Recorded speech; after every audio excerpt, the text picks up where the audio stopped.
So today we have a very nice guest, Sohad Murrar, who's an assistant professor at Governor State University. And I will also say maybe a friend of mine. You don't have to chime in there or correct me, but I'm very excited that you're taking the time to speak with us today. So thank you, Sohad. Thank you. Thank you for inviting me, Jordan. All right, so in class, we've talked today about your very recent paper in a very prestigious, nice journal, all about the effectiveness of communicating norms on fighting prejudice and also improving academic achievement even. And so this falls in line with a lot of things that we've talked about in terms of fighting discrimination by reinforcing group norms.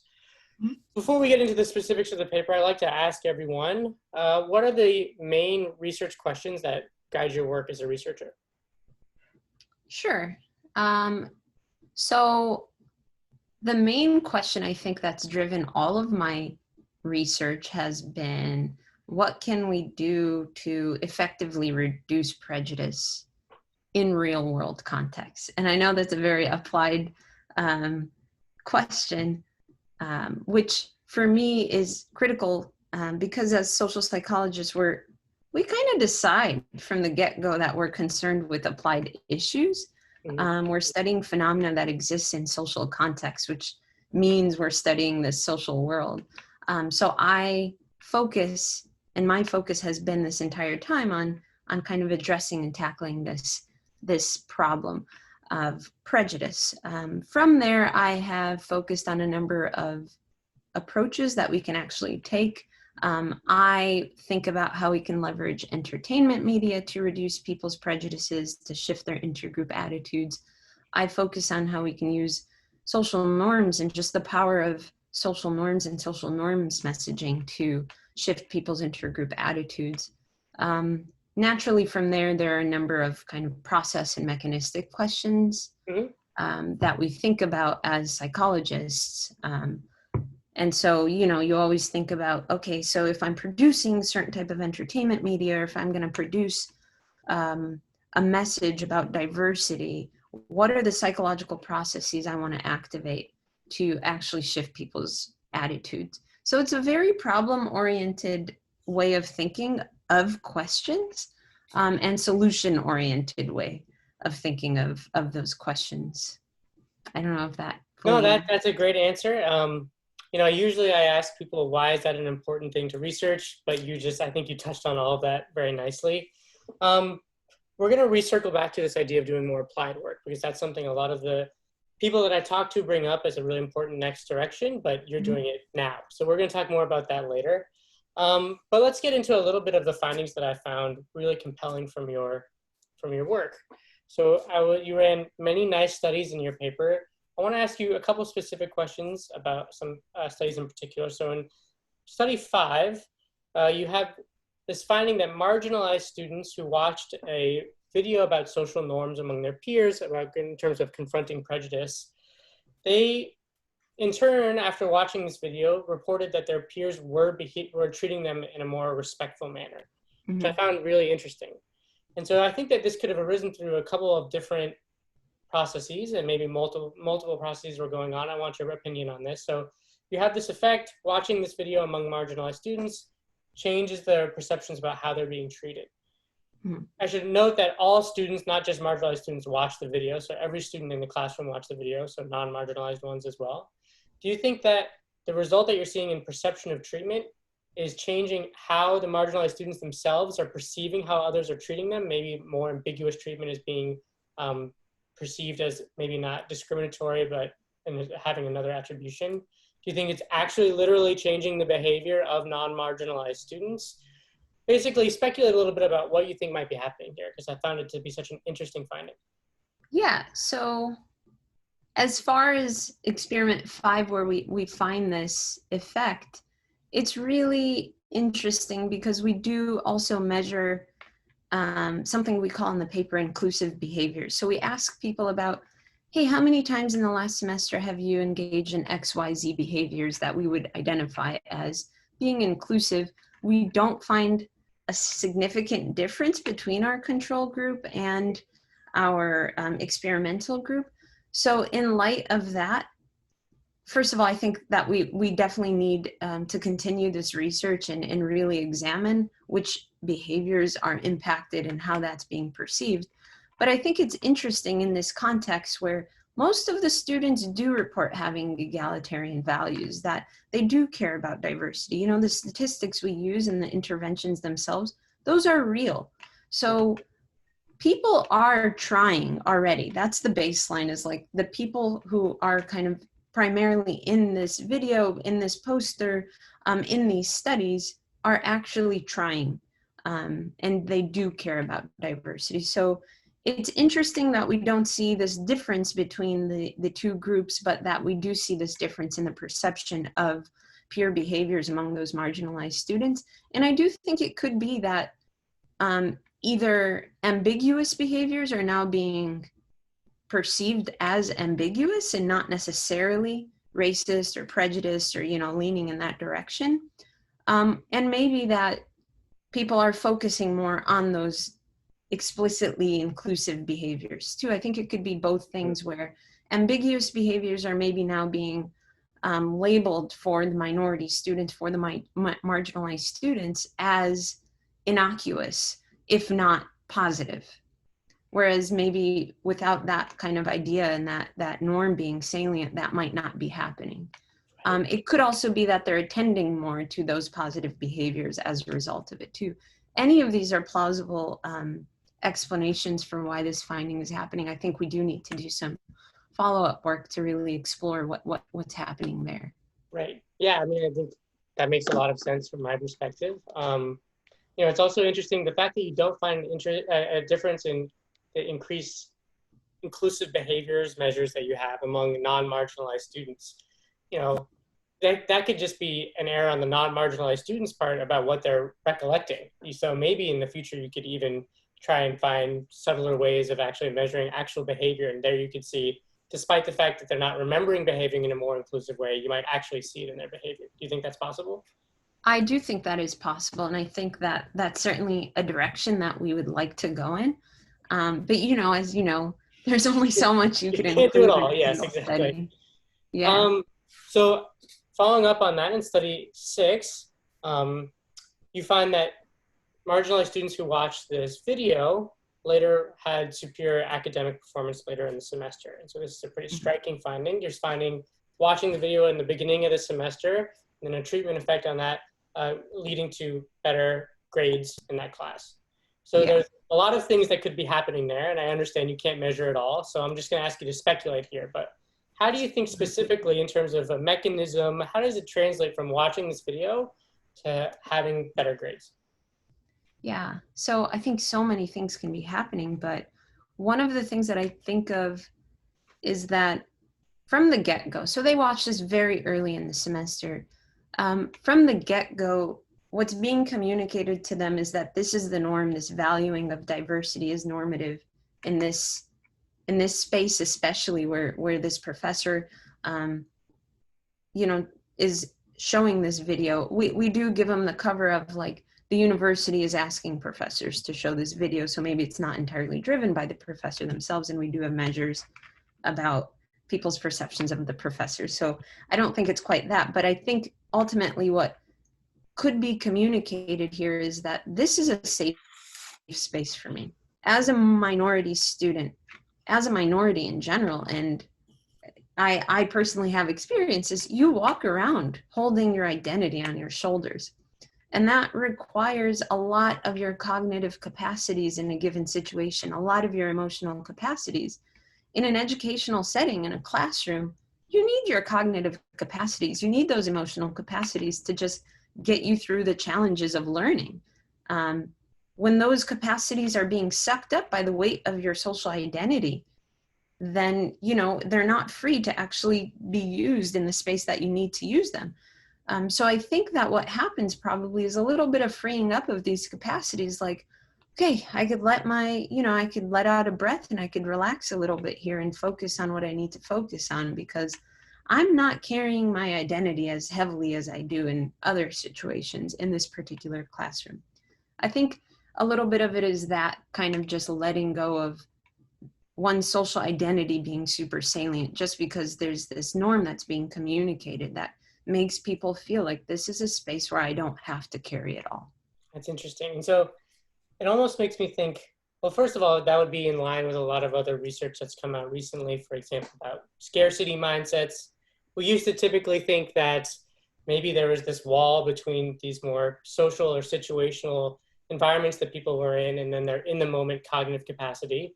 But it seems like there's much less of a wall there. And so that even on like a very narrow focused test, if you're still thinking about your rent, for example, from a scarcity mindset, or your potential to be fulfilling stereotypes from a more social mindset, that's going to bleed over into your actual ability to focus. So certainly it seems like what you're suggesting here is much in line with other research. But I wonder, do you think that means that it's almost as if the intervention is more impactful the earlier that it comes in the semester, so that it can break down this wall, these concerns earlier and earlier? I think that could be something we explore. I mean, I don't think for all of our studies, we put things up in the beginning of the semester, whether it's the posters or we screen the video at the start of the semester. For us, part of the motivation was to have this kind of long-term assessment that takes place and have measures that we're not doing immediately after an intervention, which is one of the things that plagues intergroup relations, intervention work, research on that stuff. So that was a part of our motivation, but I think it would be interesting to see if, just staggering the intervention themselves will have an effect of, I think that would be something I would like to explore maybe. Okay. So I wanted to bring up a point that you raised in your discussion of this piece about an implication for potential diversity trainings, implicit bias trainings. They go by many different names, but some sort of organizational context where people are made aware of the potential for bias. And so one implication that you raise about this work is that when we give people these trainings and they have kind of a more implicit bias focus, which is, to strongly paraphrase here, many people have biases, it's likely that we're all communicating these biases, that might actually break down this norm that we're all trying to be not prejudiced, and might actually increase perceptions of the acceptability of communicating these biases. So I thought that was interesting, and potential implication for, well, if we go the other direction and we just say, we're all committed to fighting these biases, we're all committed to being unprejudiced, that might change the norms, but it also might let people off the hook, to let people think that, this isn't a serious problem for me because I am so consciously committed to fighting against it. So, how do you feel like, if it were up to you in these organizational settings, how do you balance these competing goals between increasing motivation to take this problem seriously, but also reinforcing this norm that many people want to fight these biases? Yeah, so this is actually something we considered in the framing of our message. And one of the things that we think about often is we do not want to invalidate the experience of marginalized communities. We do not want to say that the experiences people are having with prejudice and discrimination are not real. And so in our video itself and in our messaging itself, we do include that prejudice is a problem. Discrimination does take place. But rather than saying like it's constantly happening, we say what the statistics reflect, which is that it's actually a minority of people who propel, at least in the context that we are working in, that hold these values that are prejudiced or behave in prejudiced ways. So there are a couple of points here. One, you still need to communicate the message that prejudice and discrimination is a problem. It does exist. But rather than focusing on who's propelling it forward, focus more on the values and what the visions that people are trying to kind of fulfill. Focus on the positive norms around diversity in terms of the way you're framing your message, but include this piece about it is a problem. People are experiencing it. But rather than making your message heavily anchored in this idea that everybody is implicitly biased, communicate more strongly that everybody really wants to be working on this and improving, but there are these biases that exist and some of us behave in implicitly biased ways. So rather than saying everybody is implicitly biased, say it's possible that any one of us will behave in implicitly biased ways or in biased ways, even explicitly biased ways. Also attributing it to behaviors, framing the message in terms of behaviors rather than in terms of people is important, because the behaviors is something you can overcome. But, if you tell people this is who you are, first of all, some people will be resistant to that framing of themselves.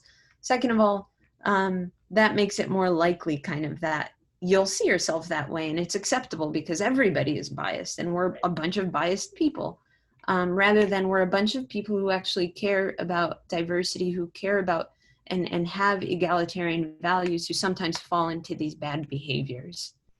I think that's an interesting perspective, and maybe leading into the next question, probably one that I'd like to see tested more concretely. This field of implicit bias trainings is sorely lacking in a lot of concrete outcome measures on their effectiveness. Mm-hmm.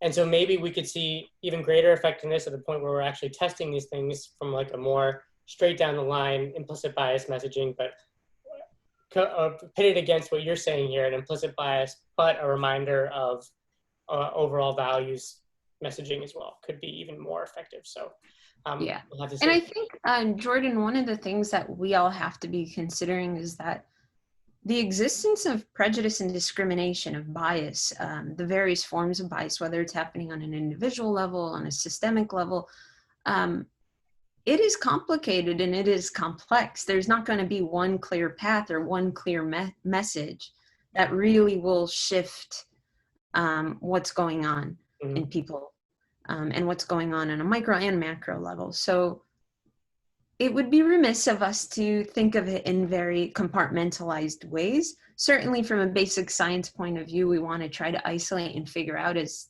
much as possible. But to take into consideration the fact that it's going to take more than one type of message or one approach to really see a shift and really see changes in what we're trying to do. That's a fair point. I'll give you that one. I'm very much maybe overly focused on how do we test it? And so I'm thinking very, very compartmentally about it.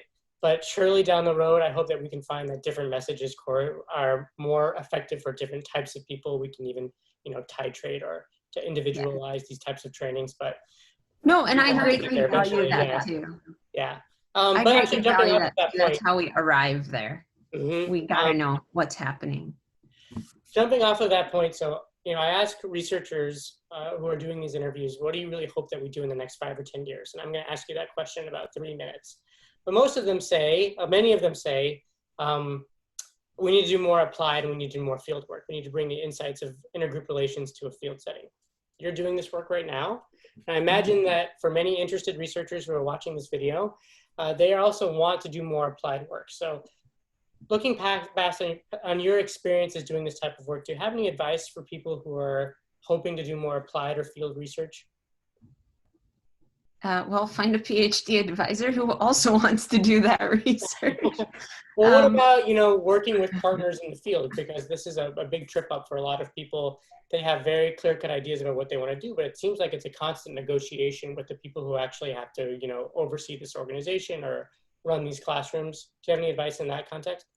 So, so I think this is a particularly good time to do this type of research in the field, because the world right now is very receptive. Organizations, institutions, there's a lot of pressure in light of our social and racial climate to address these issues. So there's a lot of receptivity to people coming in and helping others do research and carry out interventions that would have an impact within those institutions, but also that we as scientists care about and would love to test in these applied settings. So just as a happenstance of time, it's a great time to be doing it and going out, because people are a little less resistant to the idea of these researchers coming in and testing things out for us.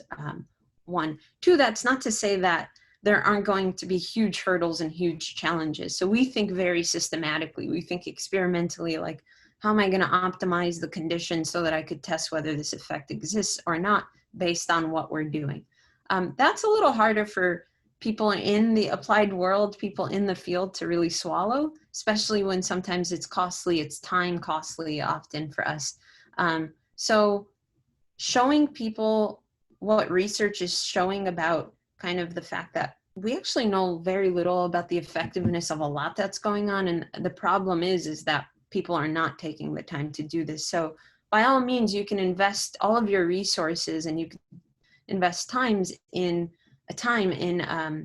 this particular approach, but you won't really know whether it's going to have an impact unless you do X, Y, Z. So if you want to make sure that you're optimizing your resource use, then this is the best approach. So we have to be able to also discuss things in ways that they value. So for us, it's enough to say, that's not valid. Like, you know, this is an external validity or an internal validity issue. You and I, that works for us, but for people in the applied world, in the real world, that's not.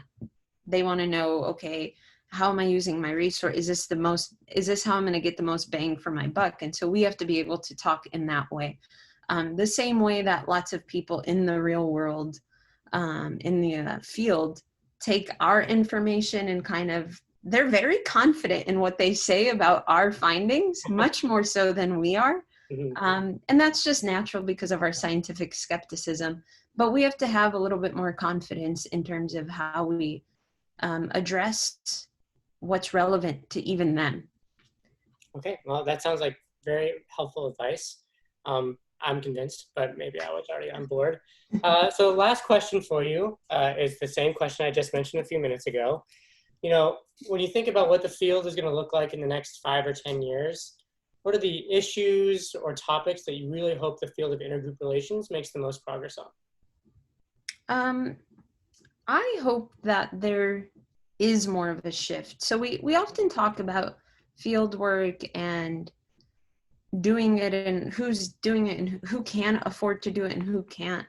Of course, it takes a long time to do field work, to get your results to, you know, it takes years. It took us years to run these 6 studies. So, you know, young people are usually discouraged from doing this kind of work because, you know, you need to get publications if you want to get a job, and there's this pressure and so